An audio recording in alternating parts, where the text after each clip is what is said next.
Podemos. Minha filha chama Carol, tá? Por isso que eu chamo assim. Ah,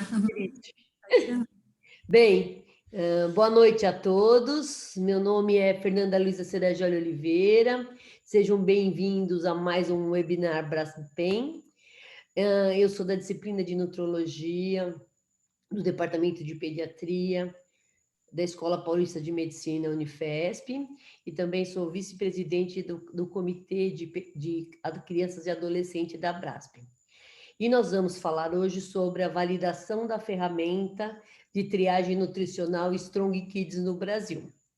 Antes de começar, eu queria agradecer o apoio da Danone Nutrícia para a realização desse webinar e dar alguns recados aos participantes. Primeiro, a aula está sendo gravada e ficará disponível somente para os associados da Braskem. Então, quem não for sócio, por favor, associe-se. Para todos que assistirem ao vivo, vão disponibilizar o certificado e ele valerá 5 pontos para a prova de título da Braskem.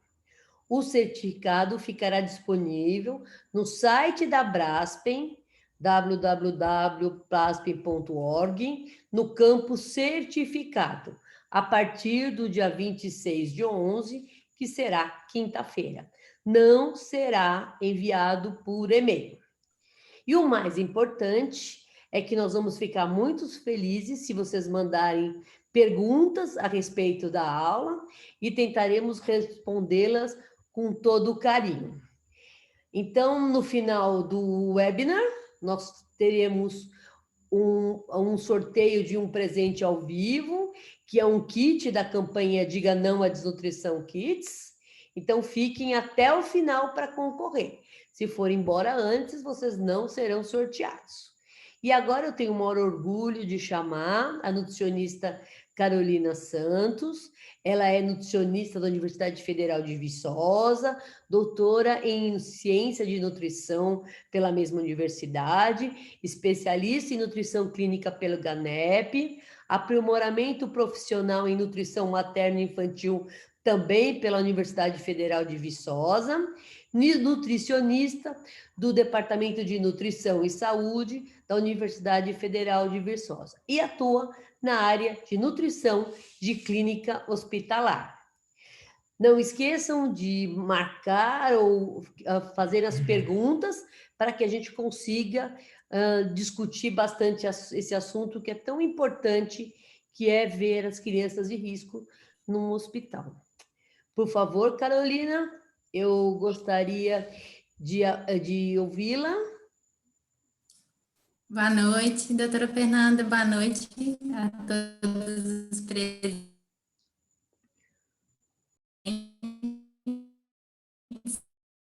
Eu gostaria de agradecer por essa oportunidade de divulgar o nosso trabalho. Vou compartilhar minha tela.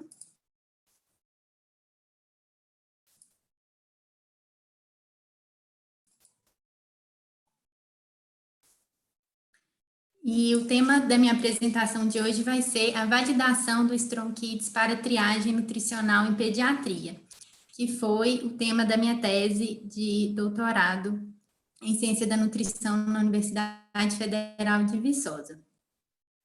Eu dividi essa apresentação em 3 partes. Primeiro, eu vou falar para vocês um pouco sobre o processo de triagem e como o Strong Kids se insere nesse contexto, quais são alguns diferenciais dele em relação a outras propostas existentes. Depois eu vou apresentar como foi o nosso trabalho de validação do método aqui no Brasil e os resultados principais. E depois eu trago um passo a passo contando um pouco da nossa experiência de como foi a utilização dessa ferramenta na prática, né, com alguns cuidados que podem contribuir para resultados mais confiáveis e para o próprio funcionamento do processo de triagem como um todo. A desnutrição infantil hospitalar, infelizmente, ela já é uma realidade bastante conhecida e ainda assim é uma condição subdiagnosticada e frequente. No Brasil, alguns trabalhos mostram prevalências maiores de 40% e em outros países essa também ainda é uma realidade preocupante.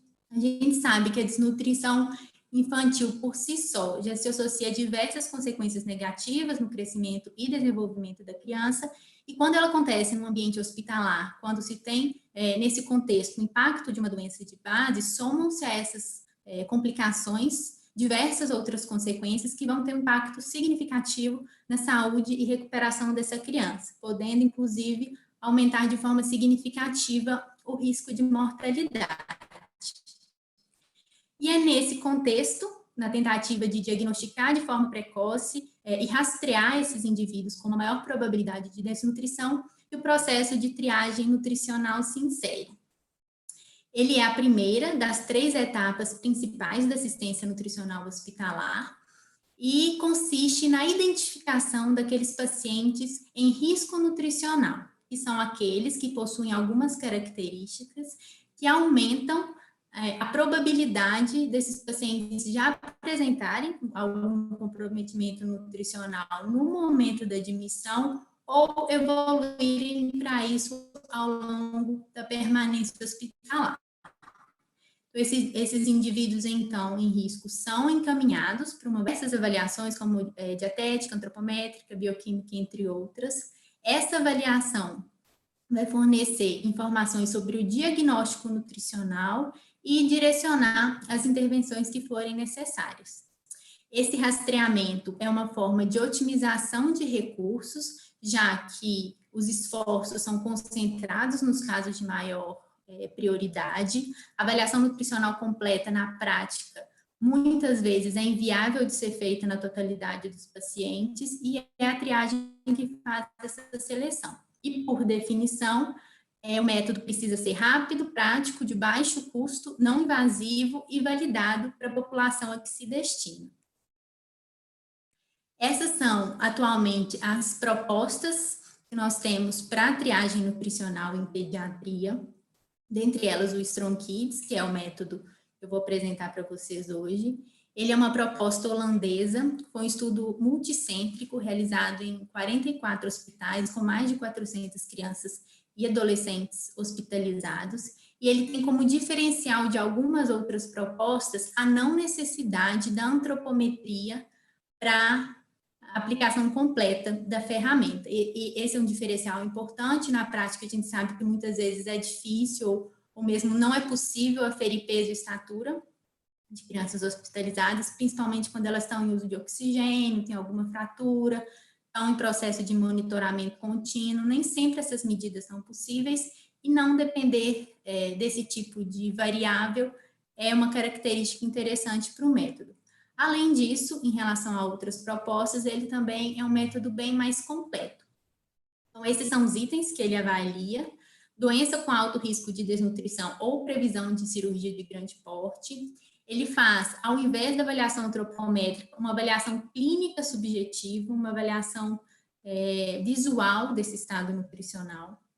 Também é investigada a presença de diarreia e ou vômito, redução da ingestão alimentar, necessidade de intervenção nutricional prévia e ingestão insuficiente por dor, perda ou ganho de peso insuficiente. Então, dependendo de como essas variáveis se combinam, o paciente, ao final, recebe uma pontuação que varia de 0 a 5, e ele é classificado como em baixo, médio ou alto risco nutricional. O Strong Kids é a única proposta que já foi traduzida e adaptada culturalmente para uso no Brasil, e essa etapa de tradução transcultural ela é necessária para que se comprove que a linguagem está adequada, que essa tradução de fato representa o que a ferramenta original pretende, e é o primeiro passo para os estudos seguintes de validação. Então, essa tradução foi feita em 2013 e em 2014 nós iniciamos esse estudo de validação. Antes do estudo propriamente dito, nós fizemos uma revisão sistemática para que a gente pudesse conhecer o que se tinha até então de evidência sobre o método e até mesmo confirmar a necessidade dessa validação no Brasil. Então, nós fizemos uma revisão que incluiu 7 bases de dados, foi uma estratégia de busca bem sensível, assim, a gente buscou recuperar o máximo de estudos possíveis para se conhecer mesmo o estado da arte relacionado à ferramenta. Nós identificamos nesse trabalho 22 estudos. nós vimos que eles eram muito heterogêneos, tanto em relação à característica da amostra e à própria abrangência da coleta de dados, mas, de forma geral, nós verificamos uma elevada prevalência de risco nutricional, médio ou alto, mesmo em países desenvolvidos. No Brasil, nós identificamos 3 trabalhos, nenhum de validação, que identificaram uma relação entre a triagem e parâmetros antropométricos ou com avaliação subjetiva global.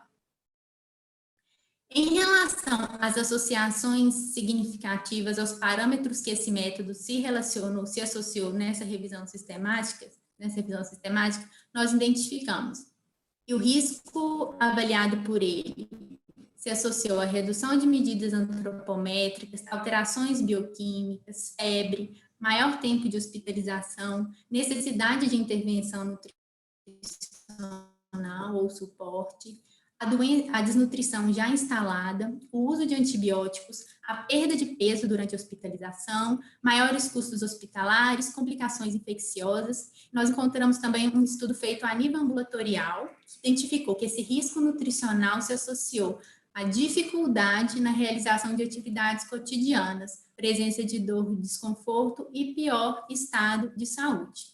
Então, de forma bem consistente, é um método com boas perspectivas de uso, mas a sua validade e a reprodutibilidade precisam ser confirmadas para a utilização da ferramenta em outro contexto, diferente do qual o método foi proposto.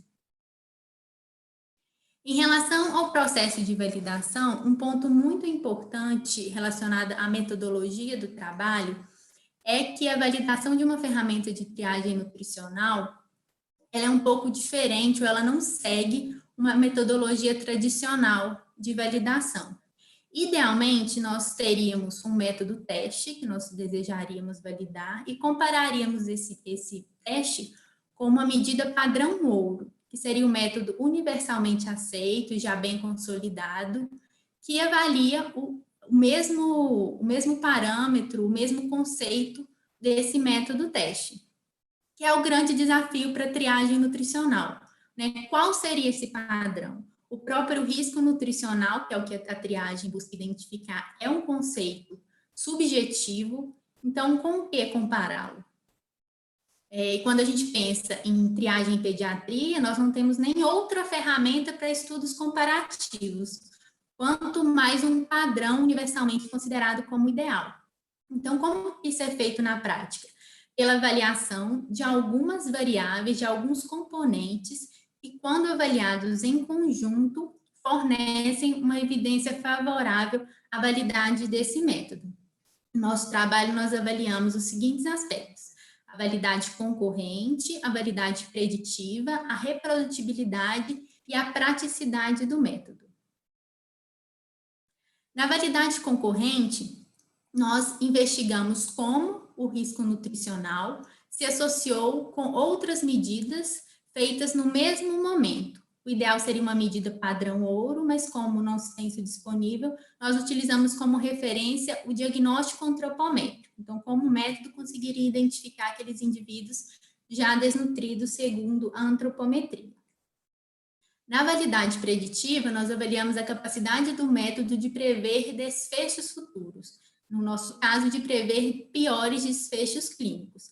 Nós avaliamos, então, mortalidade, o tempo de hospitalização, a necessidade de dieta integral, transferência para hospitais de maior complexidade, que foi um indicador indireto de gravidade que nós utilizamos, já que o hospital no qual esse estudo foi feito, ele não tinha unidade de terapia intensiva, então, quando esses pacientes eram transferidos para centros maiores, nós consideramos isso um indicador de gravidade, e também a reinternação em até 30 dias após a alta hospitalar. Na análise de reprodutibilidade, nós avaliamos a capacidade do método de fornecer um resultado confiável quando o método foi avaliado por dois pesquisadores, por dois avaliadores diferentes. Então, nós comparamos o resultado quando o método foi aplicado por dois nutricionistas.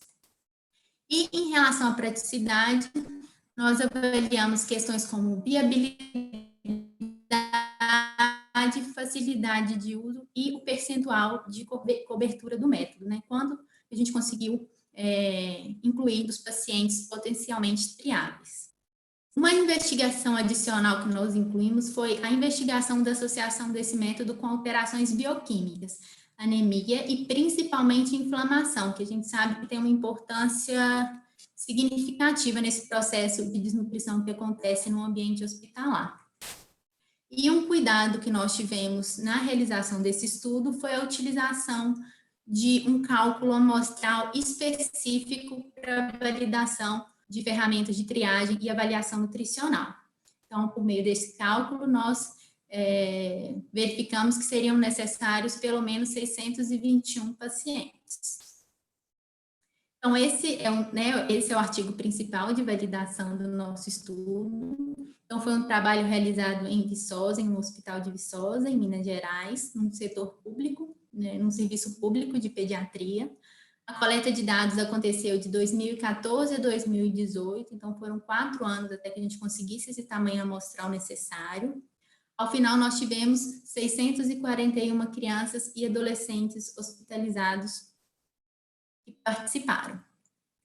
Em relação ao risco nutricional, que é a nossa variável principal, a frequência foi bem elevada, agrupando-se as categorias de alto e médio risco, cerca de 4 em cada 5 pacientes apresentavam risco nutricional, sendo que 20,7% já estavam em alto risco no momento de admissão.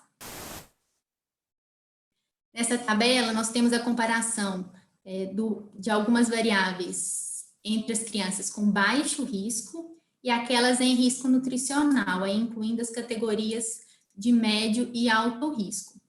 Nós verificamos que, além de uma maior permanência hospitalar das crianças em risco, foi identificado que nesse grupo houve uma frequência maior de inadequação dos índices antropométricos, peso-estatura, estatura-idade e IMC para idade.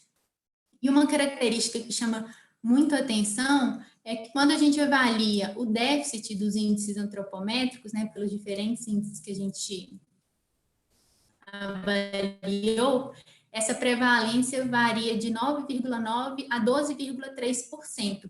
E quando a gente compara isso com outros resultados, como, por exemplo, 58% das crianças apresentavam redução do consumo alimentar no momento de admissão, 25% já apresentavam perda de risco nutricional, a gente vê como é limitada a utilização isolada da antropometria para a identificação dos casos de maior prioridade ou da necessidade de urgência de intervenção. Então, confirmando que a antropometria, nesse momento, não é um bom indicador. Aqui nessa tabela, nós temos os resultados da validade concorrente e preditiva. Então, na análise de validade concorrente, nós identificamos que o Strong Kids classificou como médio ou alto risco todos os pacientes com desnutrição aguda. E teve uma sensibilidade de 94% para identificar desnutrição aguda e ou crônica. E na validade preditiva, o método considerou como em risco todas as crianças que necessitaram de terapia enteral durante a hospitalização, que foram transferidos para hospitais de maior complexidade e reinternaram em até 30 dias após a alta hospitalar e que evoluíram para óbito. E teve também uma sensibilidade de quase 90% para identificar aqueles pacientes com maior tempo de hospitalização. Então, em relação à validade concorrente preditiva, os resultados foram muito satisfatórios. Nessa tabela, a gente tem a análise de reprodutibilidade, que mostra a concordância entre os resultados quando o método foi aplicado por diferentes nutricionistas. Então, nessa primeira coluna, a gente tem todos os itens do questionário, mais para frente vou falar de forma detalhada sobre cada um, e ao final a gente tem a classificação quanto à ausência ou presença de risco, então médio e alto risco foram agrupados. E a gente observa que o coeficiente de concordância, tanto para a classificação do risco em 2 categorias, quanto em 3 categorias, e ainda a concordância da pontuação, que varia de 0 a 5, apresentaram magnitude excelente. Então, foi dessa forma confirmado uma confiabilidade interavaliador do método. E nessa etapa, nós também fizemos a medição do tempo de aplicação da ferramenta. E nós concluímos que o método, da mesma forma que já era relatado em outros trabalhos, é de rápida aplicação. Nós tivemos um tempo médio de 2 minutos e máximo de 4 minutos para aplicação completa da ferramenta.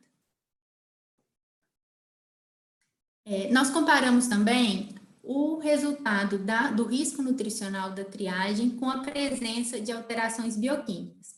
Então, aqui nós temos os grupos de ausência de risco, que é o baixo risco, e de risco nutricional, incluindo médio ou alto risco.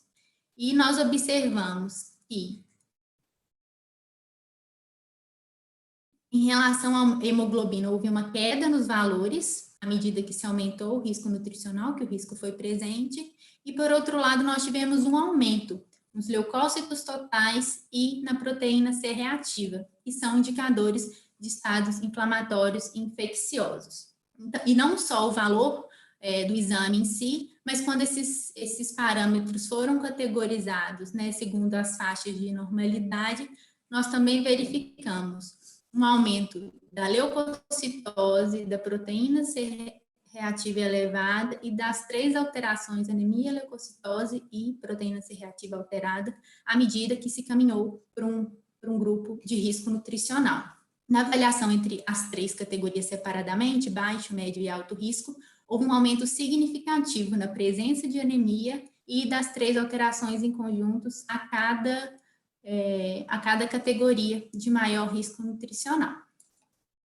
Nessa tabela 2, nós fizemos uma comparação em relação ao risco nutricional e ao diagnóstico, segundo a antropometria, segundo diferentes índices antropométricos, para avaliar se eles conseguiam identificar aqueles indivíduos com alterações bioquímicas. E nós identificamos que o risco nutricional apresentou elevada sensibilidade e baixa especificidade para esse objetivo. Em relação à classificação antropométrica, o comportamento foi inverso. Então, a antropometria foi pouco sensível para identificar alterações bioquímicas e muito específica. Então, em relação a essa capacidade de identificar alterações bioquímicas, principalmente inflamação, a triagem apresentou um desempenho melhor em termos de sensibilidade. E, por fim, nós investigamos de forma mais detalhada a relação entre o risco nutricional e o tempo de hospitalização, que é uma variável clínica de grande interesse. Nós comparamos nesses gráficos a permanência das crianças segundo as categorias de risco. A linha inferior, a linha contínua, se refere à categoria de menor risco. Nós conseguimos identificar que tanto na análise de 2 ou 3 categorias, um maior risco se associou a uma maior permanência hospitalar. No caso dessas figuras, nós temos um maior tempo até que a alta hospitalar acontecesse. E esse aumento foi significativo a cada mudança de categoria. Nós buscamos também eliminar possíveis fatores de confusão que poderiam interferir nessa relação entre risco e a permanência hospitalar. Então, nessa análise de regressão, nós ajustamos esse efeito por algumas variáveis sociodemográficas, como idade, sexo, renda familiar, algumas características maternas, como idade materna, escolaridade, e o diagnóstico de admissão, que é uma variável importante de ajuste. E nós identificamos que o risco continuou significativo. Que essa associação de risco continuou significativa. Então, crianças com médio ou alto risco apresentavam uma probabilidade de alta 28% menor comparada ao baixo risco. E na análise das 3 categorias de risco, aquelas em alto risco apresentaram uma probabilidade de alta 52% menor. E nessa figura, nós temos uma comparação interessante em relação ao tempo de hospitalização por cada pontuação do método. E nós identificamos que aqueles pacientes que pontuaram 3 pontos que que é considerado como médio risco nutricional se comportaram de forma semelhante àqueles em alto risco, em relação ao tempo de hospitalização. Então, considerando esse parâmetro, crianças que pontuam 3 devem ser priorizadas em relação a outras crianças do médio risco, como que pontuam 1 ou 2 pontos. Então, isso mostra para a gente que não só o alto risco deve ser priorizado, mas também aqueles que pontuam 3 na categoria de médio risco nutricional. Então, o conjunto desses resultados fornece evidências satisfatórias relacionadas à validade concorrente, já que o método se associou à desnutrição já instalada, a validade preditiva, na identificação de piores desfechos, na reprodutibilidade, já que o resultado foi concordante quando o método foi aplicado por nutricionistas diferentes, e em relação à praticidade, então o método foi de rápida aplicação e foi possível a aplicação completa em 100% dos avaliados. Como ele não dependia de antropometria, nós conseguimos aplicar o método em todos os pacientes potencialmente triáveis. E aí eu vou trazer para vocês agora um pouco da nossa experiência em relação à aplicação dessa ferramenta, algumas questões que nós percebemos na prática e que podem ajudar para que se obtenha informações mais confiáveis e que a triagem funcione de uma forma mais efetiva. Antes do procedimento propriamente dito, alguns pontos são importantes de serem definidos, como quem serão os responsáveis pelo processo, qual é o profissional que vai assumir essa função. É sempre interessante que seja um nutricionista, já que ele é um profissional que vai atuar nas etapas seguintes, mas quando isso não for possível, o método pode ser aplicado por outros profissionais, mas essa comunicação precisa ser eficiente. Um outro ponto é o fluxo de informações, e aí pensando principalmente se for um outro profissional que não for o profissional que vai fazer a avaliação e intervenção, então como que essas informações vão caminhar para que todo o processo aconteça de forma mais rápida possível e sem atrasos. O treinamento da equipe é importante, né, em relação não só ao questionário, como questionário, mas a própria avaliação física como um todo, é preciso ter um certo ajuste em relação, né, a todas as etapas. E qual será o momento dessa abordagem? Então, sempre que a triagem for ser aplicada, é importante que se avalie se o momento é adequado. Então, muitas vezes, na chegada da criança, a pediatria ao setor, é um momento de maior tensão, de maior medo, ansiedade, às vezes a criança chora, por exemplo. Então, esperar um pouco, um momento mais propício é muito vantajoso. É importante que as perguntas sejam feitas para o acompanhante principal, que acompanha a criança no domicílio. Então, é importante que isso seja verificado também antes da triagem. E sempre que possível, a interação da criança ou adolescente nesse processo é muito bem-vinda. Em relação ao questionário, então, são 2 partes. A primeira é preenchida pelo profissional de saúde e a segunda é questionado ao acompanhante. Então, primeiro, o profissional de saúde responde se existe alguma doença de base que possa causar desnutrição ou alguma cirurgia de grande porte prevista. O método já traz algumas dessas condições que oferecem risco nutricional e o profissional também tem, o profissional que for aplicar, tem a opção de pontuar um item não mencionado entre as opções disponíveis. Então, ele tem essa autonomia e dependendo, né, caso alguma condição esteja presente, a criança recebe 2 pontos, a criança ou o adolescente. Nesse momento, é uma sugestão nossa que se registre no formulário qual foi a condição considerada para essa pontuação de risco nutricional, principalmente pensando na possibilidade de outra pessoa fazer a reavaliação. Então, é importante que isso seja registrado. Depois, o profissional de saúde avalia se o paciente apresenta um estado nutricional prejudicado de acordo com a avaliação clínica subjetiva. Então, de forma subjetiva, ele avalia se o paciente apresenta sinais de perda muscular ou de gordura subcutânea. Caso ele apresente, é atribuído mais um ponto. Em relação à avaliação física, faz de forma geral é observar áreas em que normalmente há tecido adiposo e massa muscular e se há perda nesses locais. Lembrando que alterações relacionadas à desnutrição são bilaterais.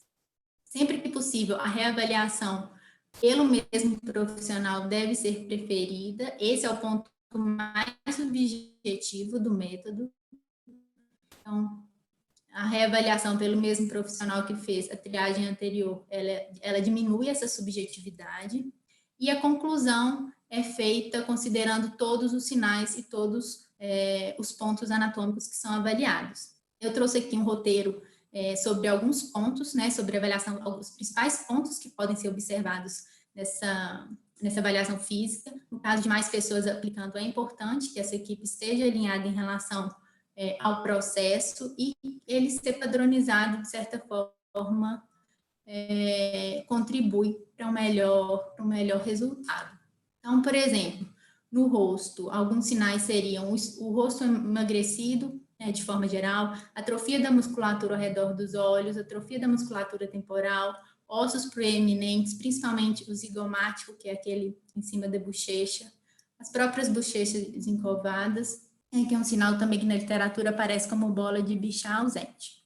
No tórax e abdômen, alguns sinais seriam a atrofia da musculatura próxima à clavícula, a fúrcula external, que é aquele orifício em cima do externo, que forma mesmo como se fosse uma cavidade, já é um sinal bem avançado de desnutrição.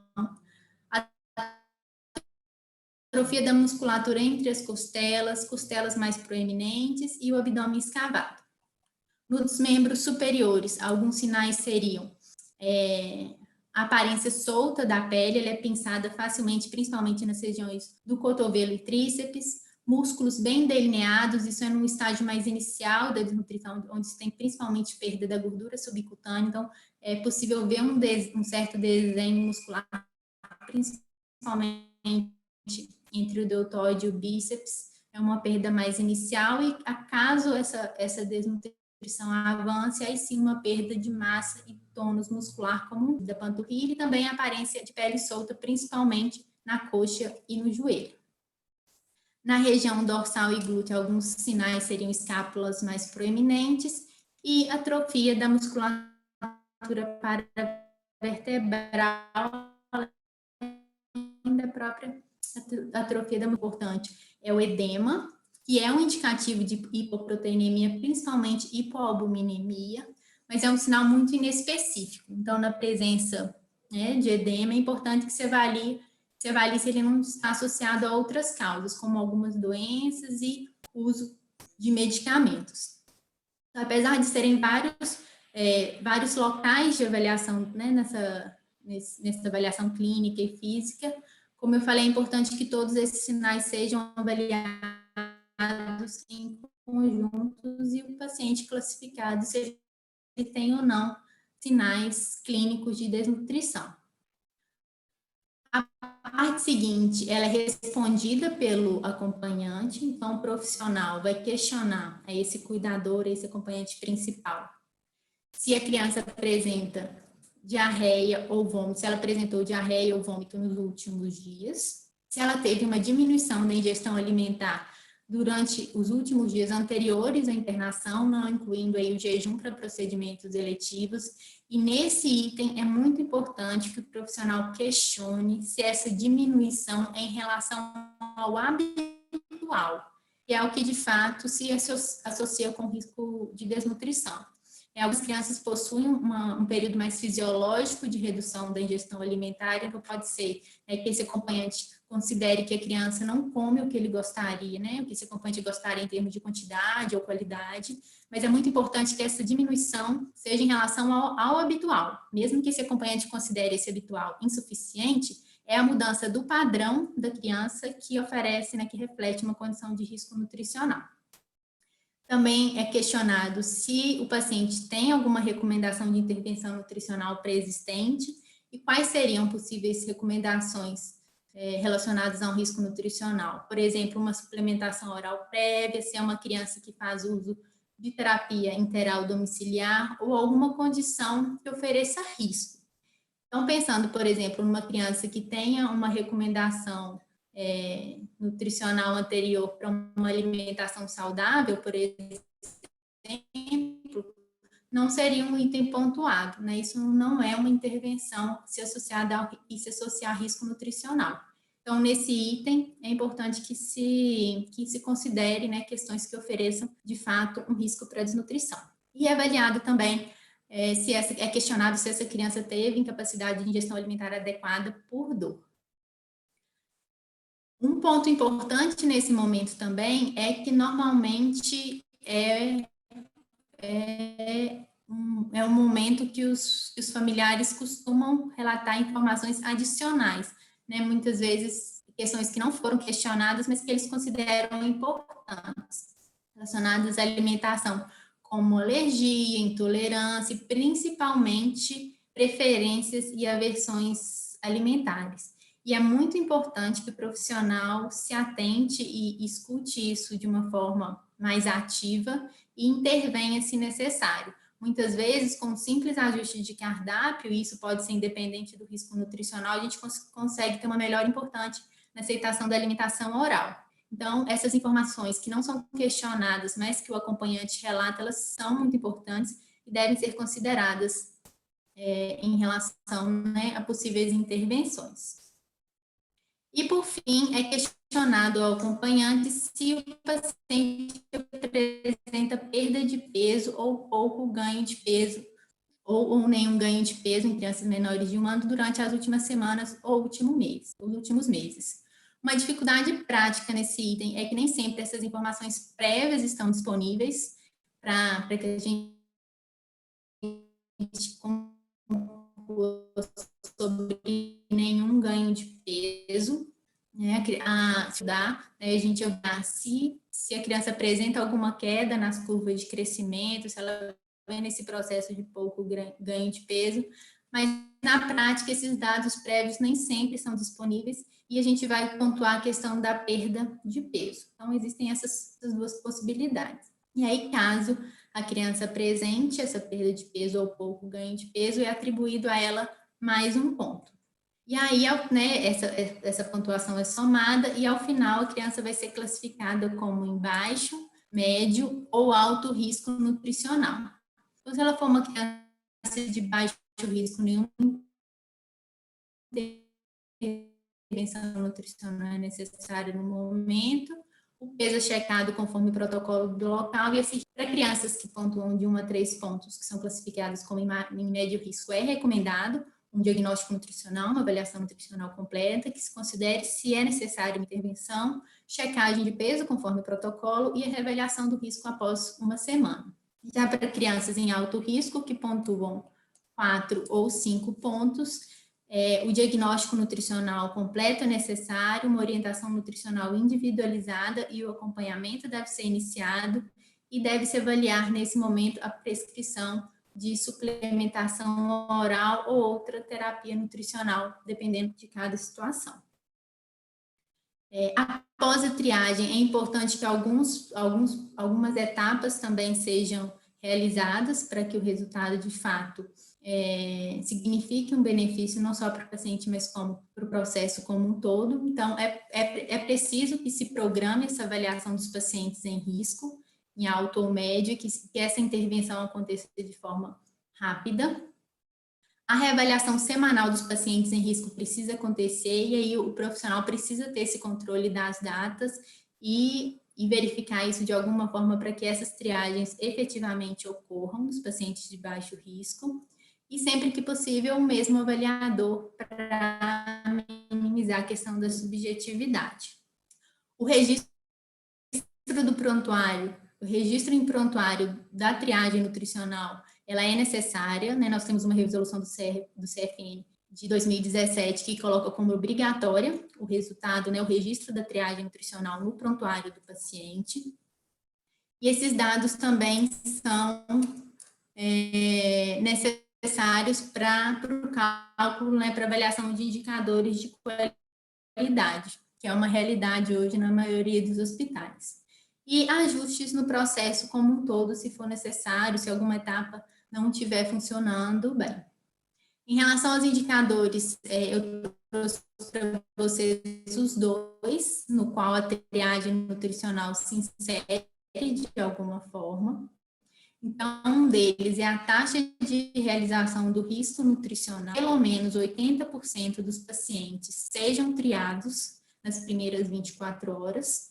E a taxa de auditoria em prontuário, né? A triagem nutricional, a realização da triagem nutricional entra como uma das variáveis, né? Um dos itens que deve estar presente nesse prontuário.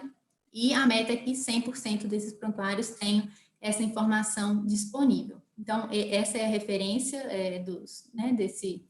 desse material e traz outros também indicadores de qualidade em terapia nutricional. Eu apresentei para vocês em relação à triagem nutricional, mas existem diversos outros muito interessantes de serem utilizados, inclusive nas etapas seguintes. Então, para quem trabalha na área, vale a pena. E, por fim, eu trouxe para vocês algumas formas de se trabalhar com esses indicadores, de como registrar esses dados e ficar como sugestão para quem pretende implementar a triagem nutricional. Então, aqui eu trouxe, né, o prontuário que nós utilizamos, foi incluído, inclusive, alguns espaços para registro de informações que nós consideramos importantes, como o detalhamento das datas das retriagens ou da avaliação, um espaço para inclusão de informações adicionais referentes à triagem nutricional, a data e o horário da triagem e da admissão, isso é necessário para o cálculo do indicador. Então, fica como sugestão para a implementação, né, do questionário e nesse formato ele pode, inclusive, ser incluído no prontuário. Essa é uma ficha para controle das datas. Nem sempre se tem um computador disponível no serviço para esse controle, então, muitas vezes é necessário fazer isso de uma forma mais manual. Então, essa é uma tabela que funciona para isso e que pode gerar uma planilha como essa, para se quantificar, né, quanto desses pacientes ou quanto dessa meta foi atendida e se o hospital atende, se o serviço atende o indicador de qualidade. Essas são só algumas sugestões bem simples, dá para trabalhar uma planilha como essa de várias formas, incluir outras informações, de tempos em tempos se tem um perfil desses pacientes, e são informações muito necessárias. Então, como considerações finais? Eu deixo para vocês que o Strong Kids apresentou a validade e reprodutibilidade satisfatória, que o risco nutricional identificado por ele exerceu um impacto significativo na permanência hospitalar e se associou com alterações bioquímicas. O método é confiável quando aplicado por profissionais diferentes, é um método rápido, prático, e o conjunto desses resultados respalda a incorporação do método nos protocolos assistenciais. Entendendo, então, né, o primeiro passo da campanha da Braskem Diga Não à Desnutrição Kids, que é determinar o risco nutricional e realizar a avaliação nutricional. Então, o nosso trabalho mostra muito bom e eficiente para esse propósito e que deve, né, ser utilizado aí nos hospitais com esse objetivo de prevenir a desnutrição hospitalar.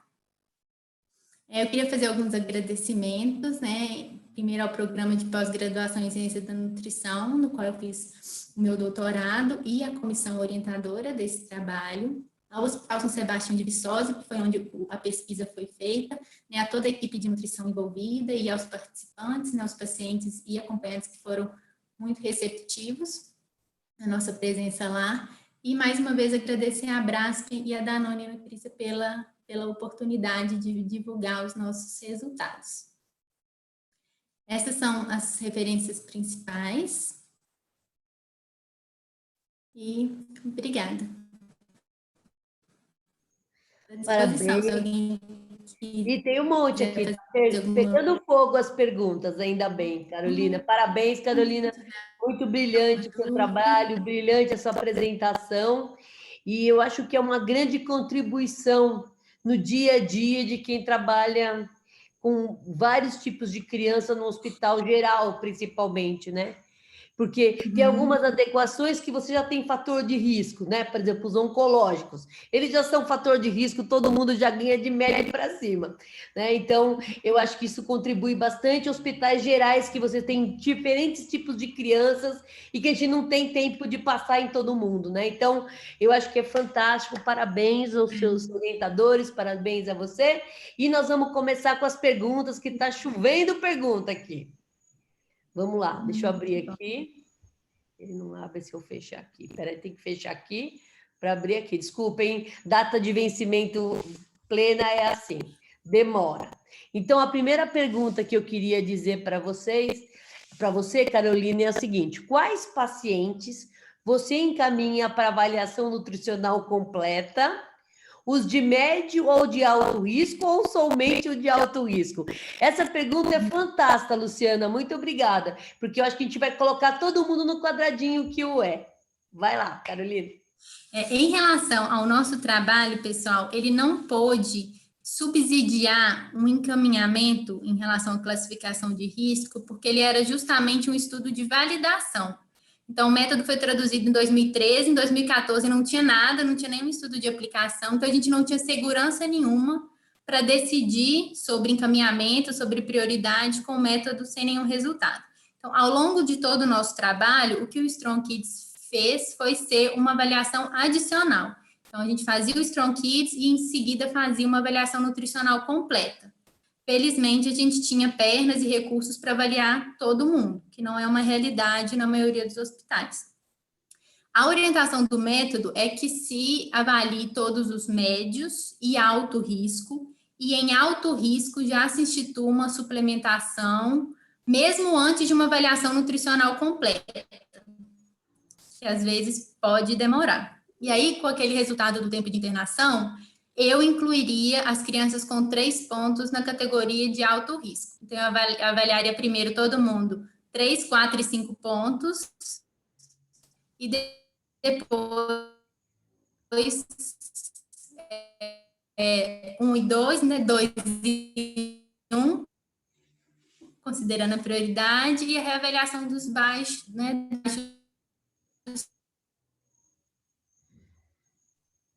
Carolina?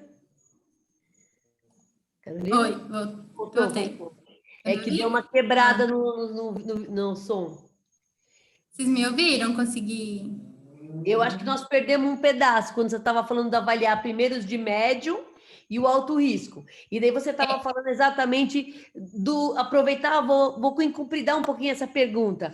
Por exemplo, você fez um trabalho maravilhoso que você viu outras coisas nos outros 2 artigos, né? Que seriam mortalidade e tempo de internação, complicações como transferências. A maioria dessas crianças eram de alto risco? Eram. Alto risco. Eu acho que isso que explica a resposta que você deu agora, né? Que são crianças com maior risco e que têm muito mais chance de complicar. Então, se você tiver realmente um tempo limitado para não ver todo mundo, você tem que ir até o 3 mesmo, né? Eu concordo com você. Eu acho que é muito lógico. Ainda mais naquele gráfico lindo que você mostra 1 e 2, e o 3 já tá quase no 4, né? Vamos dizer assim. Bem, deixa eu continuar, senão eu fico falando muito.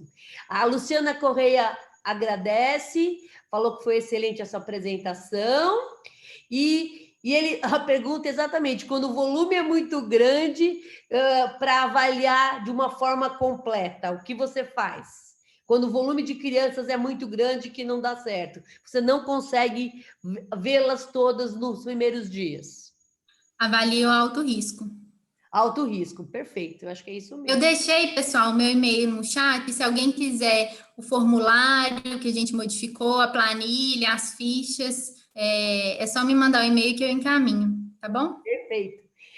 Parabéns a Priscila Goretti para você, dedicação, e é muito bom trabalhar com evidência científica e traz orgulho à nossa classe. Perfeito, gostaria.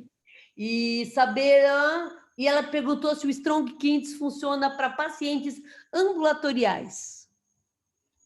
Então, ele não foi desenvolvido para esse propósito, o estudo original do método, ele não incluiu esse grupo, mas um dos estudos que eu mostrei no nosso trabalho de revisão sistemática encontrou resultado muito interessante num centro com crianças com paralisia cerebral e algum tipo de sequela.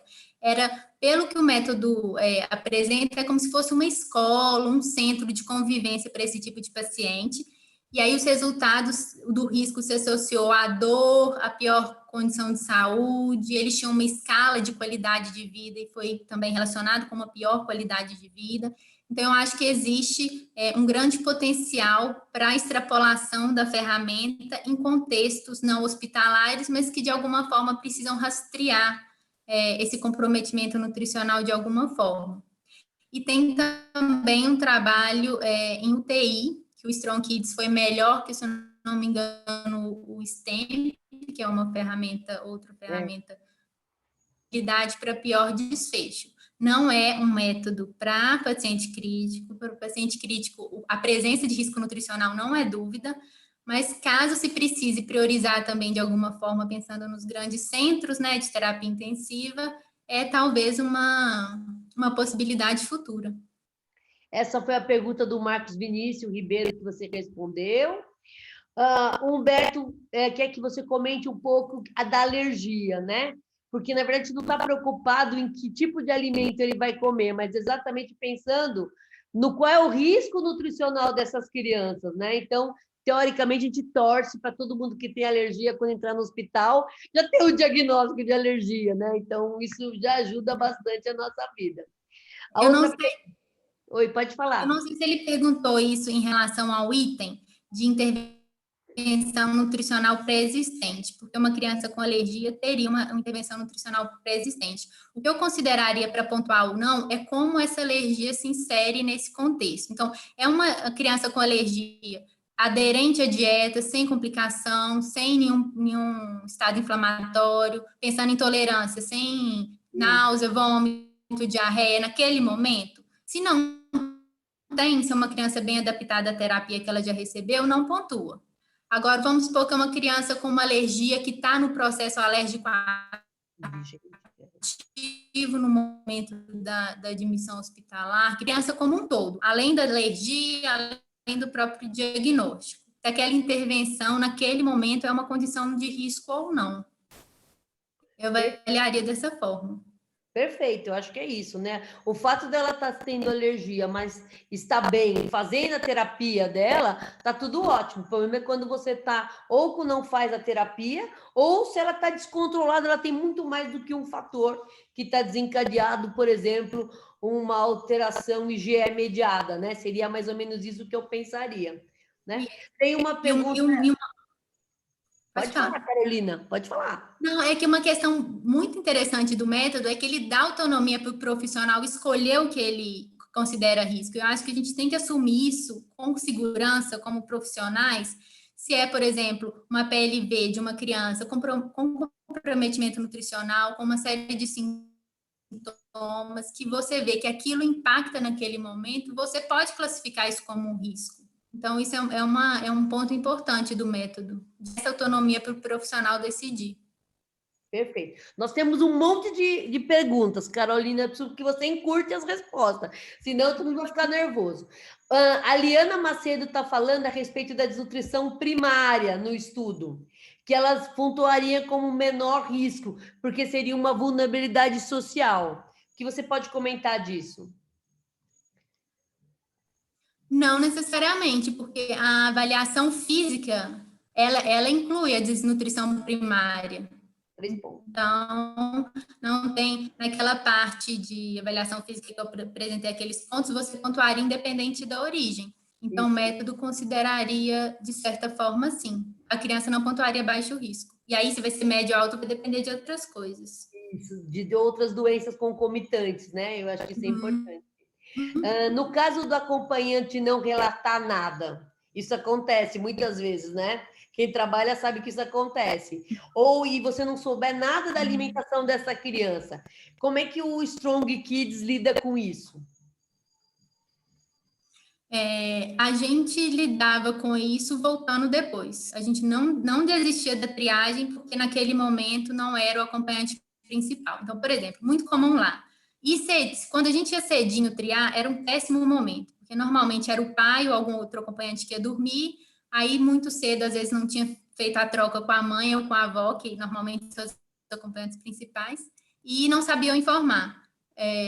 A gente perguntava antes de fazer a triagem, inclusive, se era o acompanhante que estava com a criança, que saberia informar algumas questões relacionadas à alimentação. Quando não era, a gente voltava depois. E aí é voltar, acompanhar, esperar esse acompanhante chegar e não desistir da triagem por causa disso. Perfeito. Então, Tem várias é um pessoas dificultador, mas não impossibilita. Isso. Tem várias pessoas Oi? dando parabéns para você e pedindo, pelo amor de Deus, seu e-mail de novo, que foi muito rápido. O seu É e-mail. Carolina, com C. Eu pus aqui no chat. É Você pôs na Carolina, tá bom. carolina.a. Ponto A.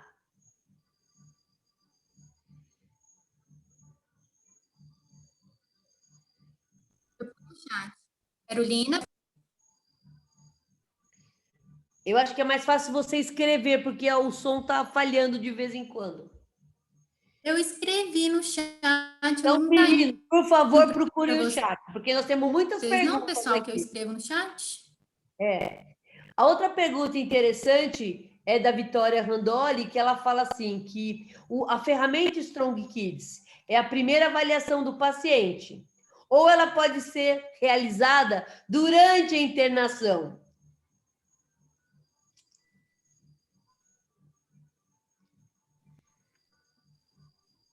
Uhum. Oi, Carolina? Você entendeu? Falha um pouquinho, você pode repetir, por favor? Lógico, o Strong Não, Kids falhou. é para ser realizada somente na primeira avaliação do paciente, ou ele pode ser inicializado no meio da internação? Isso é super importante, essa pergunta. Preferencialmente né,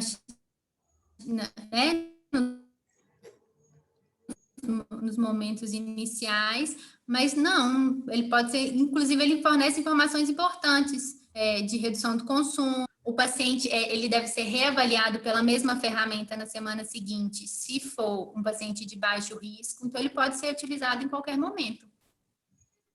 Perfeito. A outra posição é a respeito da suplementação oral não foi adicionada aos piores desfechos do estudo. E a terapia nutricional enteral, sim, né? E seria classificado como alto risco. Como é que você vê isso?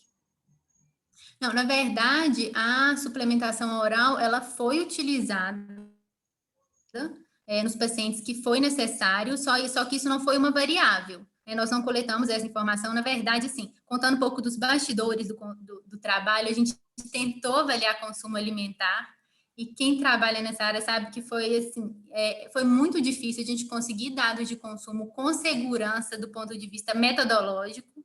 Então, se avaliar suplemento sem avaliar consumo, você não tem como você avaliar impacto de suplemento sem esses dados de consumo. Perfeito. Então, a gente optou por não utilizar, a gente tem até os dados de consumo, mas a gente viu que eles não eram, do ponto de vista de metodologia, seguros, então nós não utilizamos, foi só por isso. Perfeito. Gostaria, opa, peraí, o negócio tá mexendo muito rápido aqui, eu sou velhinha, tô apanhando. É que eu tô pegando pergunta do bate-papo, porque eu já vi todas que tinha no QS já. Em relação ao Aqui, paciente eu vi uma pediátrico cirúrgico, você tem alguma ressalva do uso do Strong Kids? Vejo que na prática alguns profissionais acabam pontuando qualquer paciente admitido por submetido a uma cirurgia, independente do risco cirúrgico e o porte da cirurgia. Muito bom a sua pergunta, Maria Bolfin. Deu para ouvir, Carolina? Eu acho que para concluir sobre cirurgia, é muito importante eles chamam de um risco. Oi, tá me ouvindo? Tô. Então, Então, eles em queriam relação à saber. cirurgia, Isso, cirurgia, isso. Eu acho que para concluir se é condição, se é um critério para risco ou não, é preciso que se avalie o estado nutricional nessa cirurgia, se é um paciente que está preparado nutricionalmente ou não para ela, uma certa perspectiva de recuperação, Eu acho que a gente está tendo um se é uma corte. cirurgia de longa recuperação, sem nenhum, eu acho que precisa ser observadas outras variáveis. Assim, é muito difícil concluir assim, cirurgia, o que que é? A PLV, o que que é? Porque, na verdade, várias coisas interferem. Mas eu acredito que cirurgia, né, cirurgias maiores ofereçam sim um risco nutricional importante. E até a localização da cirurgia é importante. Às vezes é uma cirurgia pequena, mas é só um astrocitoma no cérebro, né? Então ele já é um risco muito grande nutricional dessa criança que já vem com uma desnutrição pregressa, né? Então eu acho que isso é importante a gente lembrar. Não sei se você concorda, pode discordar, tá, Carolina? Não, Sou super concordo, aberta, não tem concordo. problema não. Ele pergunta, tem a Daniela Rezende perguntando se isso é aplicável ao recém-nascido. Não, o método ele foi construído para ser utilizado em crianças maiores de 6 meses e menores de 18 anos.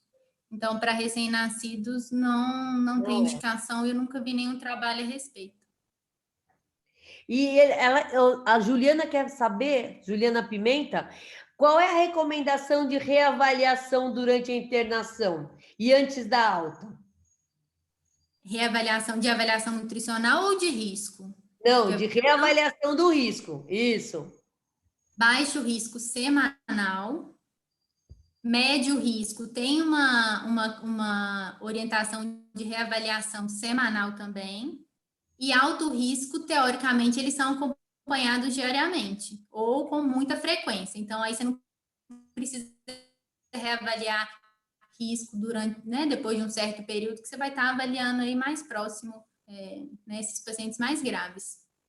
Agora, eu acho que o médio 3 ele já veja rápido, porque ele já é quase 4, né? Então, às vezes, as coisas são bem organizadinhas, mas a gente vê que no dia a dia, a gente tem que antecipar o movimento, né? Não vai esperar o 3 virar 4 para você fazer uma avaliação diária, né? Eu acho que é isso. Outra Eu concordo, pergunta. inclusive no artigo daquele gráfico, a gente sugere a migração das crianças, assim, de uma Eu forma acho que muito eles sutil, erraram né, os para não. critérios. Para mim, o 3 devia ser parte do alto, tá? Mas tudo bem, a vida é assim, eles se inventaram, vamos brigar com o holandês, né?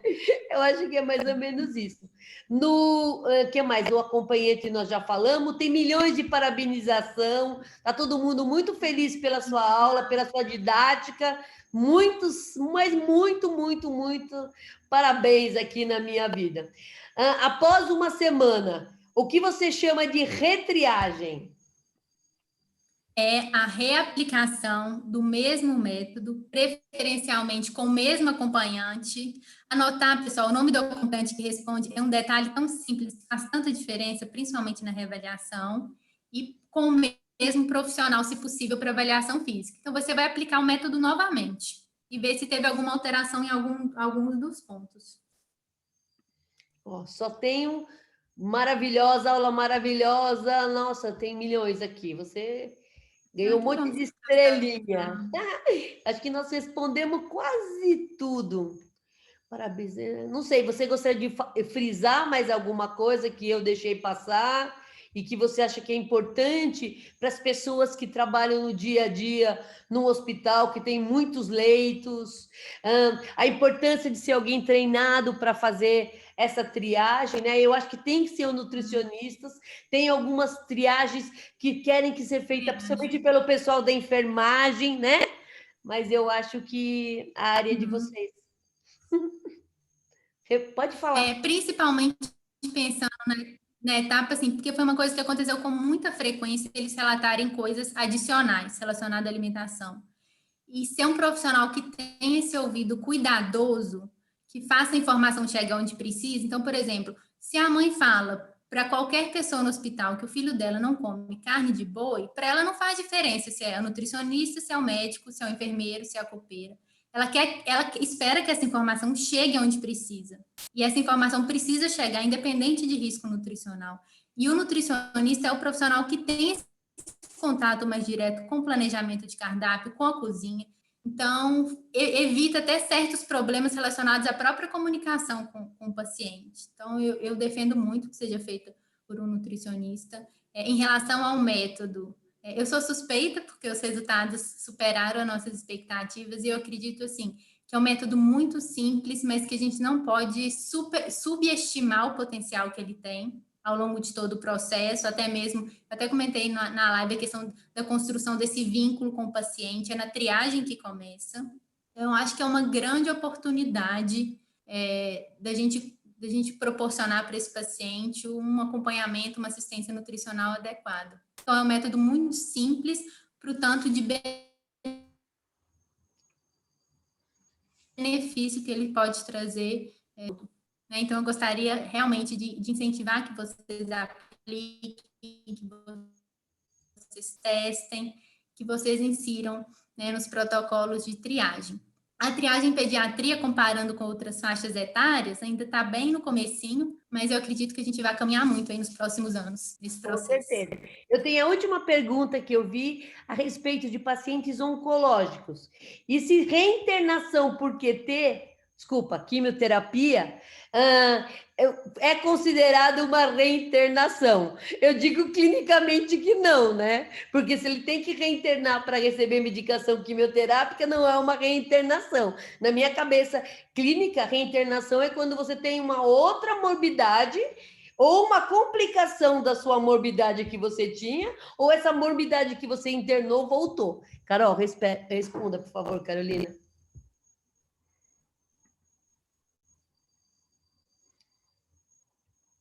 Carolina? Oi. Oi. Me ouvindo?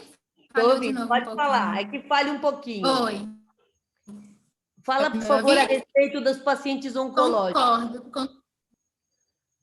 Tá. No nosso serviço, não era um grupo frequente, né? O hospital não tem um serviço de oncologia público, então crianças para tratamento periódico, elas vão para outros centros em outras cidades, significativo no nosso trabalho. Mas eu acredito que essas internações para administração de quimioterápico também não ofereçam risco num primeiro momento. Perfeito. O que eu acho que vai acontecer a partir de agora, que foi o caminho da NRS 2002, são as pesquisas com grupos específicos. Então, no paciente oncológico, no paciente cirúrgico, no próprio paciente crítico. Então, eu espero que isso caminhe para isso. Então, eu convido até, né, se tem alguém que trabalha nesses centros que goste dessa área de pesquisa, que divulgue os resultados, né, que extrapole essa experiência prática para meios mais científicos, isso é muito importante. Eu acredito que seja o caminho, assim, os trabalhos com esses grupos mais específicos. Bem, eu preciso terminar, porque o tempo está expandindo e nós temos o sorteio. Carolina, eu acho que eu não preciso dizer nada, a grandiosidade do seu trabalho, só olhar os 3 artigos que foram publicados em que revista. A Fernanda é idiota, tem que ficar bem quietinha, e isso acho que é uma medida. Então, acreditem na triagem, essa é minha finalização. Acreditem na triagem e vamos tentar fazer o melhor que a gente puder para nossas crianças. Obrigada, Carolina, foi um prazer imenso te conhecer, assim, não pessoalmente, mas conversar. E eu queria chamar a Gabi para fazer os sorteios. Muito obrigada. Oi, Fê, achei que você tinha esquecido de mim. Não, é que nós estamos empolgados, está todo mundo feliz. Eu deixei o pessoal feliz, essa é a ideia.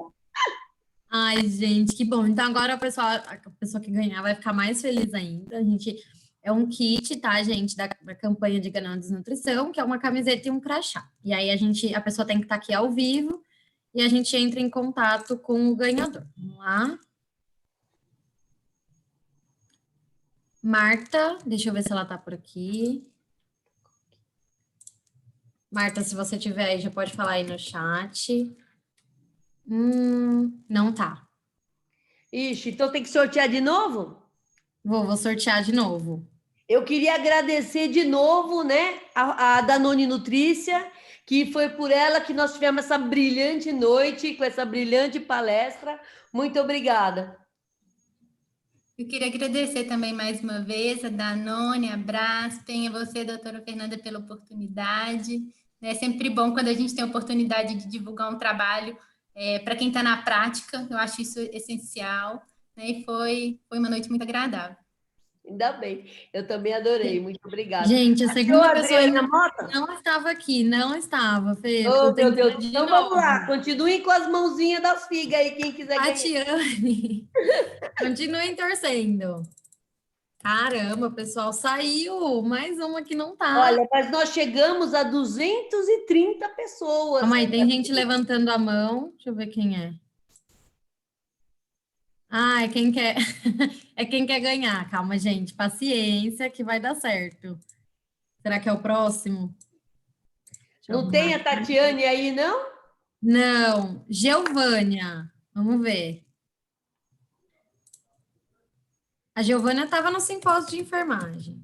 Tá. Nossa, não tá aqui, gente, não acredito. Todo mundo saiu do nosso webinar. Tem que ficar até o final, gente. É, e eu avisei. É verdade.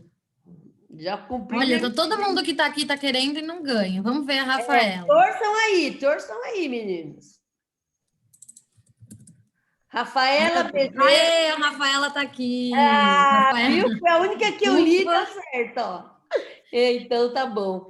Então, eu queria agradecer de novo a Carolina, o brilhante trabalho, todo o pessoal da nutrição lá da Universidade Federal de Viçosa, que a gente não consegue fazer nada sozinho, né? Tudo a gente consegue construir. Com certeza. E eu acho que isso é importante. E a paciência comigo, que sou meio atacada, e eu estou muito feliz de estar aqui. Muito obrigada a vocês que deram todo esse alicerce para essa discussão ser tão interessante. Parabéns a todos. Boa noite. Tchau, tchau, gente. Tchau, Carolina.